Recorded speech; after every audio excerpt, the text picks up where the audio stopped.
इस बार कोई भी कसर नहीं छोड़ने वाली है द्वारका। नमस्कार दोस्तों, स्वागत है आपका आपके अपने चैनल हंग्री स्पिरिट्स में। हंग्री स्पिरिट्स देख रहे सारे दर्शकों का मैं अंजू शर्मा दिल से स्वागत करती हूं। नए प्रोमो में हम जब देखते हैं कि द्वारका किस तरह से तैयारियां कर रही हैं अहिल्या को हराने के लिए, ना सिर्फ अहिल्या को हराने के लिए बल्कि उसके वजूद तक को खत्म करने की बातें कर रही है द्वारिका। तो क्या द्वारिका का ये जो तैयारी है, जिस तरह से वो इस फॉर्म में आई है, उसमें क्या नुकसान होने वाला है और कैसे आगे चल के द्वारिका खेलने वाली है, इस पे बात करते हैं। मगर पहले वही गुजारिश, जिन्होंने अभी तक चैनल को सब्सक्राइब नहीं किया है कर लीजिए, साथ में दोस्तों बेल आइकन दबाइएगा ताकि आपको हमारे वीडियोस के नोटिफिकेशन मिलते रहें। तो द्वारिका बहुत बार कोशिश कर चुकी है अहिल्या को हराने की, अहिल्या को ग्राउंड पे लाने की, यानी कि जो उसके हिसाब से है कि इसको मैं धूल चटाऊंगी, ये इतनी ज्यादा पॉपुलर हो रही है, प्रजा की देवी बनी हुई है, इसको मैं दिखाऊंगी कि देवी क्या होती है। ये उसके मन में चल रहा था और कई बार उसने कई तरीके से इसको व्यक्त भी किया। इस बार उसने साफ साफ जमुना से बात करते करते ये बात कह दी कि जो देवी समझती है ना अपने आप को, जिसको प्रजा ने देवी बनाया है ना, उसको मैं बताऊंगी कि कैसे होती हैं बातें, कैसे करते हैं, कैसे आगे बढ़ते हैं। और जब जमुना ये बात उसको कहती है, जो नए प्रोमो में मैंने देखा है कि ये जो आप कर रही है ये तो हम वाड़े में रह के भी कर सकते हैं,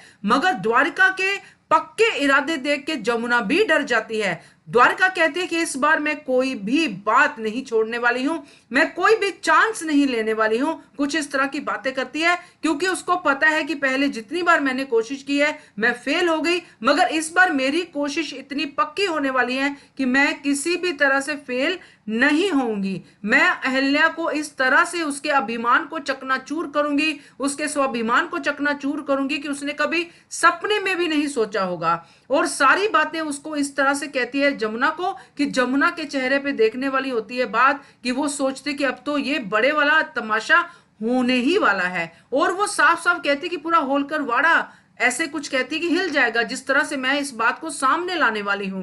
और वो हमने देखा है कि कैसे समाज के ठेकेदारों के पास वो जाएगी और उनसे बात करेगी, मगर इरादे जो उसने पकड़े हुए हैं, इरादे उसके बहुत ही खतरनाक है दोस्तों। जिस तरह से द्वारका कहती है और जिस तरह से उसकी डिटर्मिनेशन, उसके इरादों में जो पक्की चीज दिखाई देती है, उससे लगता है कि ये तमाशा बहुत बड़ा होने वाला है। चाहे अहिल्या जीतती है एंड में, मगर उसको इतना सारा कुछ झेलना पड़ेगा इस पूरे तमाशे में। जो द्वारका खड़ा करेगी उसमें अहिल्या टूटेगी भी, बनेगी भी और आखिर जीतेगी भी, मगर बहुत ही मुश्किल होने वाला है। क्योंकि द्वारका जब ये बातें कहती है, दूसरी तरफ दरबार में अहिल्या की एंट्री है, जो मैं प्रोमो देख के जिसकी मैं बात कर रही हूं, और दरबार में जिस कॉन्फिडेंस के साथ अहिल्या आगे बढ़ रही है, और गौतमा की रिएक्शन भी बहुत ही निराशाजनक है कि ये अहिल्या कहां से आ गई। तो एक कड़ी से मिलती हुई नजर आती है कि अगर द्वारका ये तमाशा खड़ा करेगी, जो द्वारका करने वाली है, उसके साथ गौतमा भी खड़ी हो सकती है,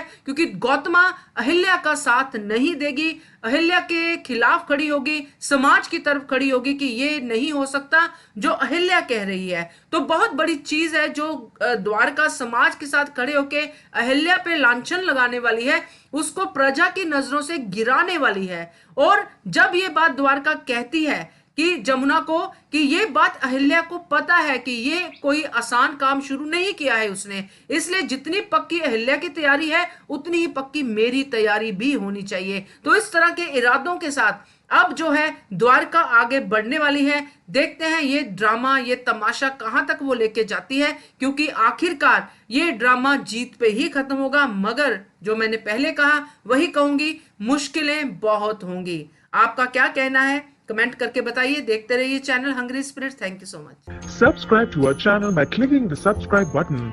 Click the bell button and enjoy the latest uploads from our channel.